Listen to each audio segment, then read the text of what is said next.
This is Northwest Reports. I'm Sarah Bernard. You're listening to the fourth and final episode of Northwest Reports Live, which features 4 interviews we did with influential local changemakers at the Cascade PBS Ideas Festival on May 31st. We invited our guests to talk candidly about their opinions on Seattle. We gave them a platform both to celebrate and to throw a little shade at a city that we all love, but can agree has some flaws. Our guest for this episode is Lex Vaughn, who's the founder and editor-in-chief of The Needling, which bills itself as Seattle's only real fake news. If you don't already know, The Needling is the satirical news site that you need in your life. It's like The Onion, but for Seattle.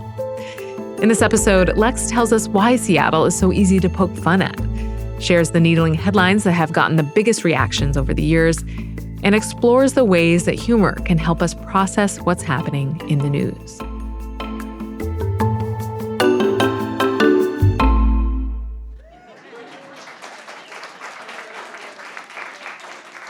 A lot of fans in this room.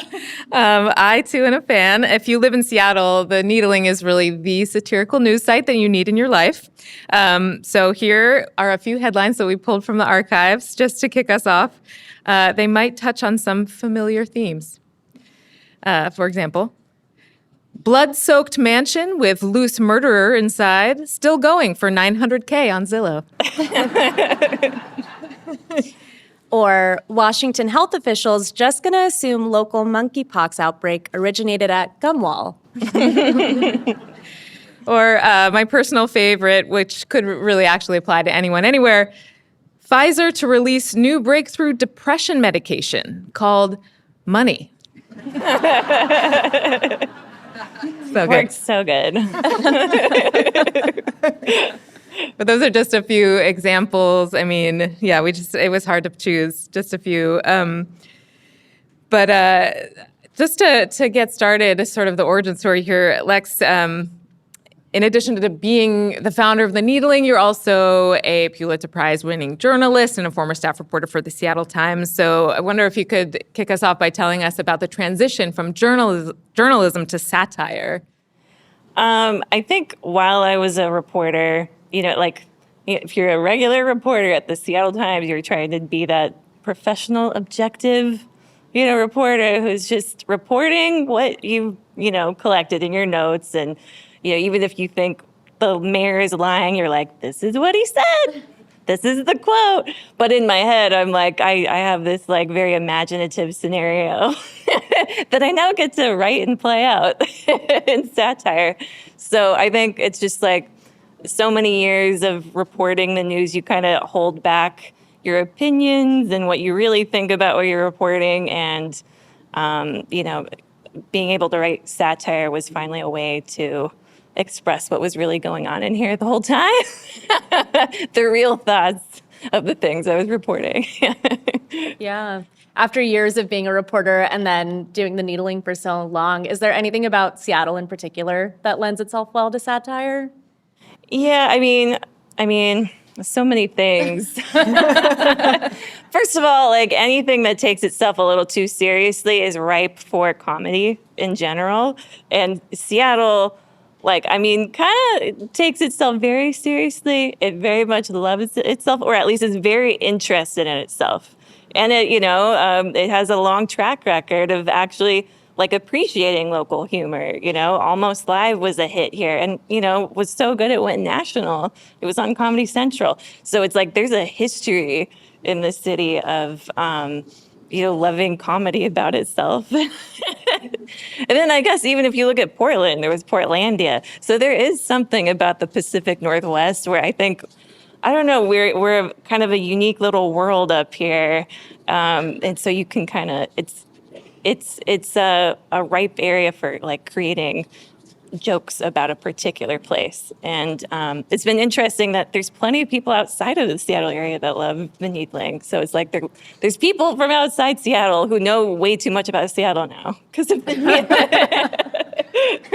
That's awesome. I didn't realize that. I feel like it's so many inside jokes on that site that it would be there's a non-Seattle audience. Speaking of which, how would you describe or what comes to mind for you if we would ask you about recurring narratives or stereotypes that you kind of lean on to create your stories for the needling?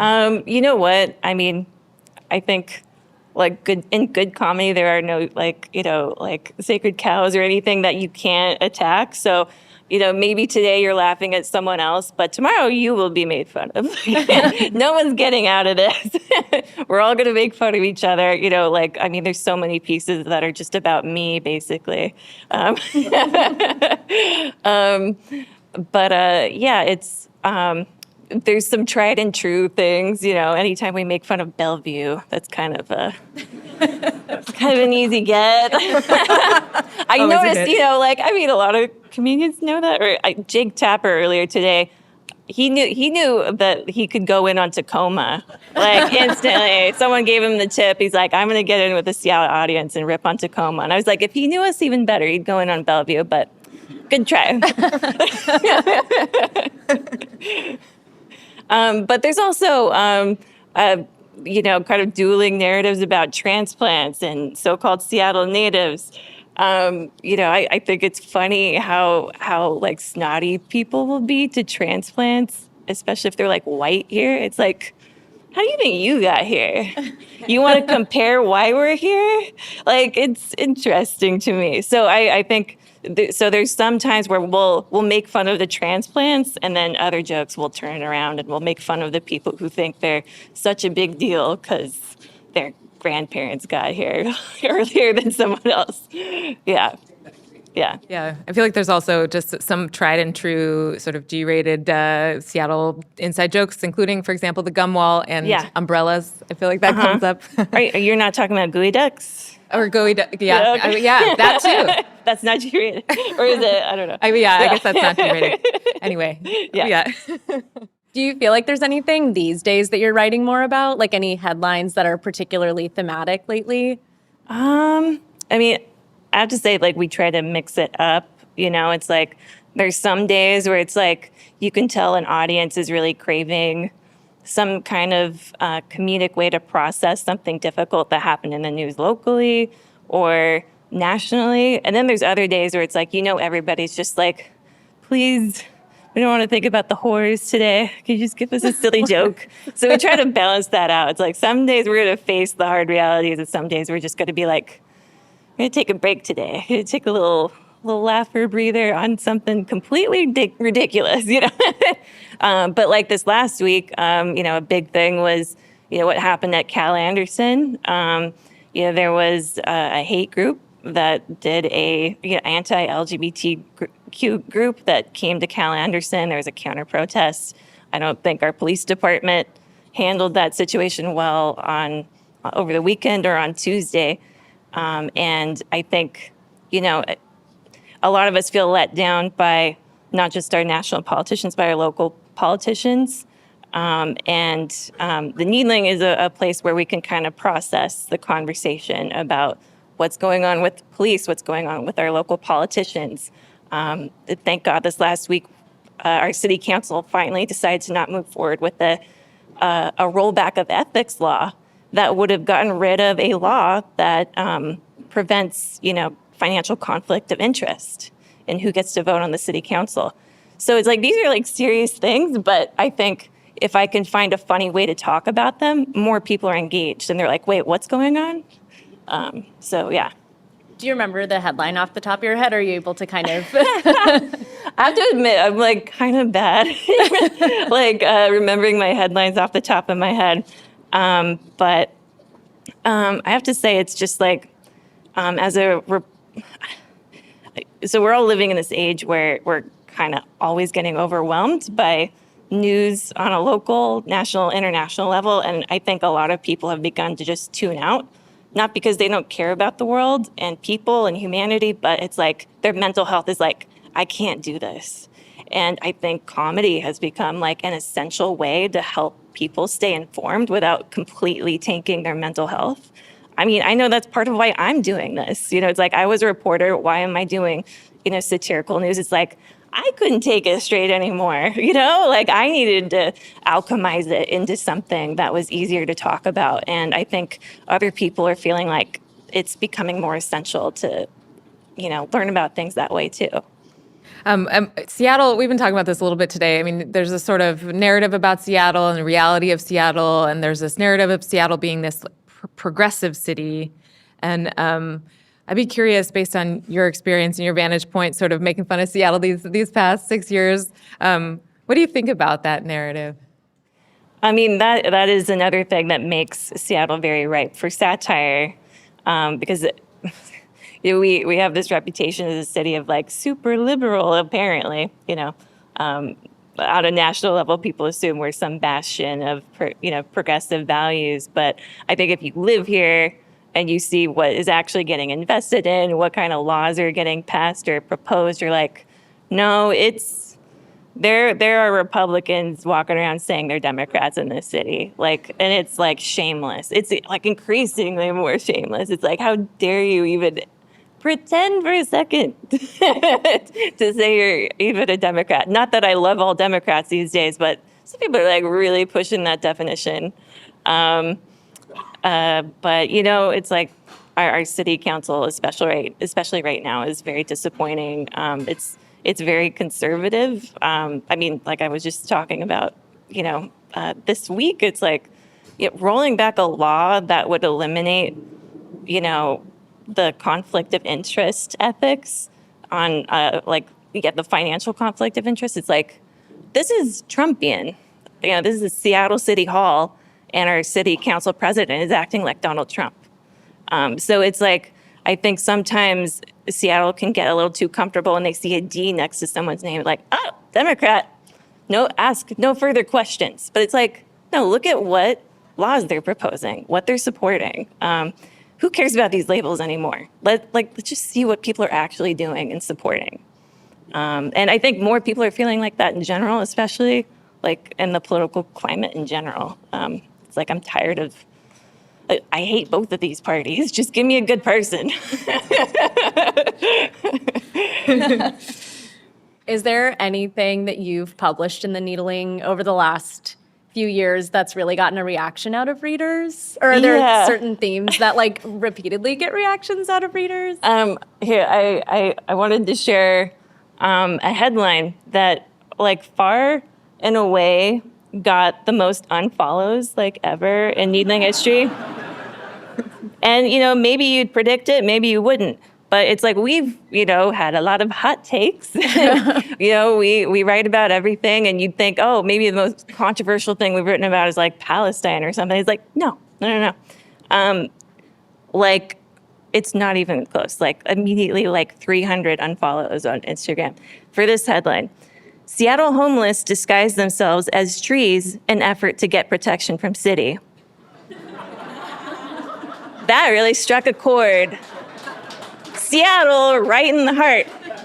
The hypocrisy of acting like you care about the environment, but not your fellow human beings. There's a lot of people like that in Seattle who are talking about how progressive they are. They care so much about the trees. And what are you doing about homeless people? And what are you doing about the most vulnerable people in this city? Are you for more policing and incarceration? Why are you supportive of life in this area and not for your own species? So I think that's actually a really prevalent, weird thing in Seattle. People can be really pro-environment, but then not care about humans. It's weird. Yeah. They're like, I got mine. Dude, just get the homeless out of the way. I don't want to look at them anymore. Yeah, wow. You got unfollows for that one. Wow. Are there sort of themes that you feel like get the most attention? Do you remember a headline that just got the most likes ever? Oh, honestly, I think the most popular one, and I've rerun it 4 or 5 times, and it's just a hit every single time, because this is also just getting to the heart of something very Seattle, is I'm from Seattle, says a liar from Shoreline. I posted that a week or 2 ago, and the comments are still That's funny, because I remember that from years ago. So that's a repost. Yeah. Yeah. Yeah, every time we post it, it's such a hit. Because it's like, I mean, I love Seattle, but like, wow, people can be like so snobby about where you're from. Like, if you're just in like a little over a 145th and North, it's like, you're trash, you're out. It's like, and again, it's like the most progressive, compassionate people will totally just like get in on that, like, ew, Shorla. And I think it's also just kind of hilarious because like Shoreline's great. I mean, I don't know. If you could afford to live in Shoreline these days, it's absolutely fine. More than fine. It's okay, Shoreline. Like, you're fine. Justice for Shoreline. Do you feel like running the Needling has shaped your relationship to Seattle in a way that it wouldn't have had you not started it so many years ago? Like, has it shifted your perspective on the city? And absolutely. And I'm like very grateful, that I got to like know this city through a little bit more, through running a satire website, because I came to this city as a reporter for the Seattle Times. And, my first, like shift or gig for the first few months was like being a night reporter, which is kind of grim. If you're doing night reporting, breaking news, and I mean, a lot of breaking news I covered for the Seattle Times was kind of grim and dark. And it was kind of like, in some ways, like a very sad way to get introduced to some areas of Seattle and the outlying areas. And that was also a really rough newsroom for me to work in general. But, it was nice to get out of that newsroom and then start my own publication and get to know a whole different audience that was totally game for like making fun of this city just as much as I was.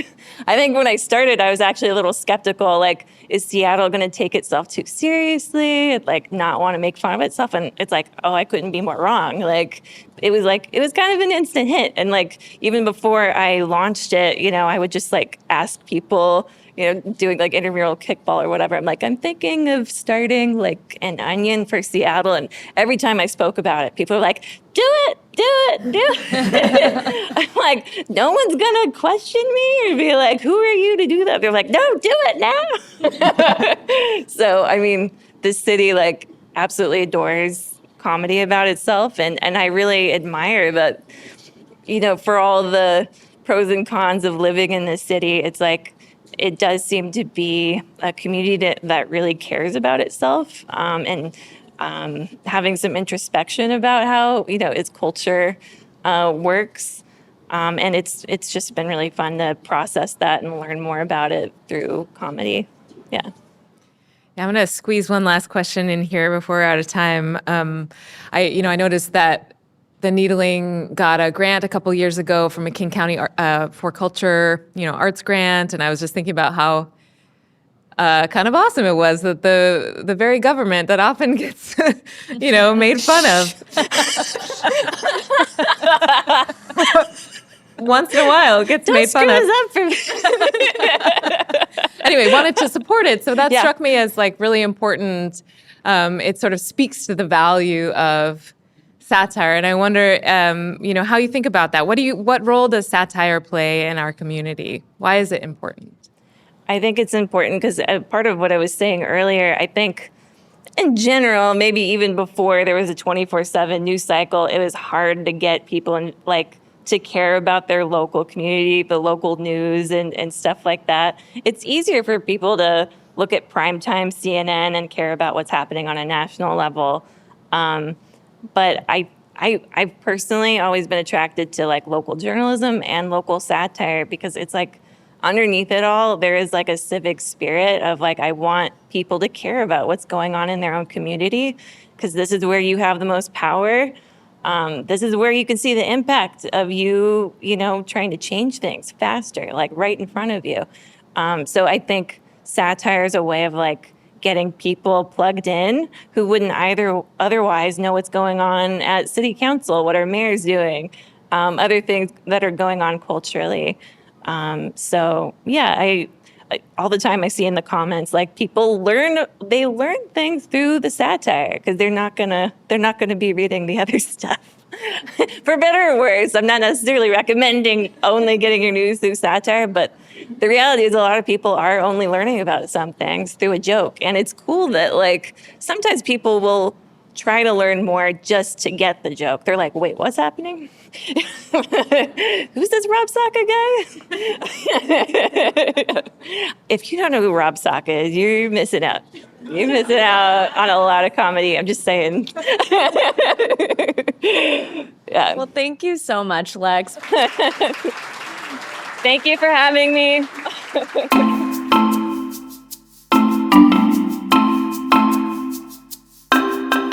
Thanks for listening to the 4th episode of Northwest Reports Live. Be sure to check out the other 3 episodes, which are available right now wherever you get your podcasts. This episode of Northwest Reports was produced by Maliha Syed and me, Sarah Bernard. The story editor was Ryan Famuliner. Our executive producer is Sarah Menzies. Our production manager is Adam Brown. Thanks to Serene Abayazid and Scott Michael for their help with editing this episode. Also, we have an update to announce. This was Maliha's final series with Northwest Reports. She's heading off to another role in public media as a producer on KUOW's Sound Side. Thank you so much for everything you've done, Maliha. We will miss you. In the meantime, keep your ears out for our next series, which will be coming in a few months. You can subscribe to Northwest Reports wherever you listen, and whatever platform you're listening on, please review us. We'd love to know what you think of the show. Northwest Reports is made possible by listeners like you. Your support will tell the stories that shape Washington State. Join the members who help us create Northwest Reports. Your donation will be put to work right away, delivering the Cascade PBS lineup of podcasts, video docuseries, and daily in-depth reporting you and so many rely on. In addition to supporting our journalism, members receive great member benefits, including Cascade PBS Passport, with extended access to an on-demand library of local and PBS favorites. Go to cascadepbs.org/NW Reports to sign up today. For the latest political, investigative, and cultural coverage from the Pacific Northwest, visit cascadepbs.org. That's also where you'll find Northwest Reports Live. I'm Sarah Bernard. We'll be back soon with another episode.